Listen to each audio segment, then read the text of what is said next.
एक प्रश्न पूछा गया है कि राह चलते लोग जो हमसे दान मांगते हैं, हमें उन्हें दान करना चाहिए या नहीं करना चाहिए। क्या पता उस दिन का क्या उपयोग करें। किसे दान करना चाहिए और किसे नहीं करना चाहिए। किस चीज़ का दान करना चाहिए और किस चीज़ का दान नहीं करना चाहिए। 3 चीज़ों का दान आपको सही पात्र, सही इंसान देखकर करना होगा। वो 3 चीज़ें कौन सी हैं? पहला, अन्न का दान।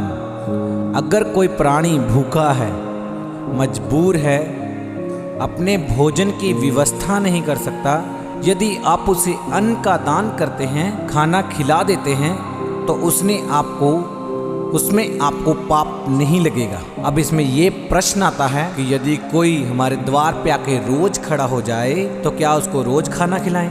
नहीं। जो अपनी सहायता स्वयं नहीं कर सकते, जैसे कि पक्षी हैं, गाय है, अगर उन्हें हम कुछ दाना खिला देते हैं, या कोई ऐसा व्यक्ति जो अपने लिए भोजन की व्यवस्था नहीं कर सकता, उसे हम खाना खिला सकते हैं। एक संत के आश्रम में एक नियम था कि जो भी उनके आश्रम में आता था वो उसे खाना खिलाते थे। उनकी एक शर्त थी, वो पहले उस इंसान से परमेश्वर के नाम की माला जपवाते थे। एक दिन एक नास्तिक व्यक्ति उनके आश्रम में गया। उसने कहा, मुझे बहुत भूख लगी है पर मैं भगवान को नहीं मानता। और वो संत जी बोले कि आप एक माला जपनी होगी, उसके बाद ही आपको भोजन मिलेगा। वो बोला कि मैं माला नहीं जपूंगा। तो संत जी बोले तो फिर भोजन नहीं मिलेगा। वो चला गया। शाम को परमात्मा की आवाज़ आई कि वो व्यक्ति 40 साल उसकी उम्र थी, मुझे भी पता है कि वो मुझे नहीं मानता, पर आज तक मैं उसे खिला रहा था। क्या एक वक्त का भोजन आप उसे नहीं खिला सकते? तो अन्नदान हम कर सकते हैं, उसमें हमें पाप नहीं लगेगा।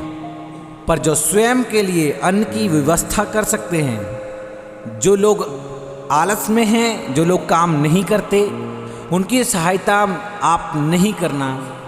दूसरा, औषधि का दान, दवाई का दान।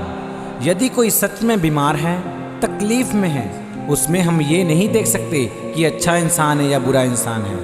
यदि आप उसे मेडिसिन का, दवाई का दान करते हैं तो उससे आपको पुण्य ही मिलेगा, पाप नहीं मिलेगा। पर इसमें एक प्रश्न आता है कि जो लोग आके पैसे मांगते हैं, डॉक्टरों की पर्चियां दिखाकर कि हमें पैसे दो, इसमें आपको अपनी थोड़ी सी सतर्कता रखनी होगी कि वास्तव में कि उस आदमी को सच में दवाई की ज़रूरत है या नहीं है। यदि सच में उसको दवाई की आवश्यकता है तो आप जरूर सहायता कीजिए। और यदि आपको संचय है तो आप इसमें भी बाध्य नहीं है। यदि आपको लगता है कि नहीं, उसे दवाई नहीं चाहिए, उसका कुछ और उद्देश्य है, तो फिर आप बांधे नहीं हैं। तीसरा दान है शिक्षा का दान। किसी को किसी बात का ज्ञान देना, किसी को किसी विषय से जुड़ी हुई जानकारी देना, ज्ञान देना। कई बार हमारी सहानुभूति किसी के जिंदगी जीने की वजह बन जाती है। तो शिक्षा का दान आप प्राणी मात्र को कर सकते हैं। उसमें भी आपको ये नहीं देखना होता कि कौन अच्छा कौन बुरा। अच्छी शिक्षाओं से बुरा व्यक्ति भी एक दिन अच्छा व्यक्ति बन जाता है। तो शिक्षाओं का दान आप किसी को भी कर सकते हैं बिना पात्रता देखे। ये ही है ये 3 दान जो आपको करने हैं। आपको वीडियो अच्छी लगी तो सब लोग इसे सब्सक्राइब करें चैनल को।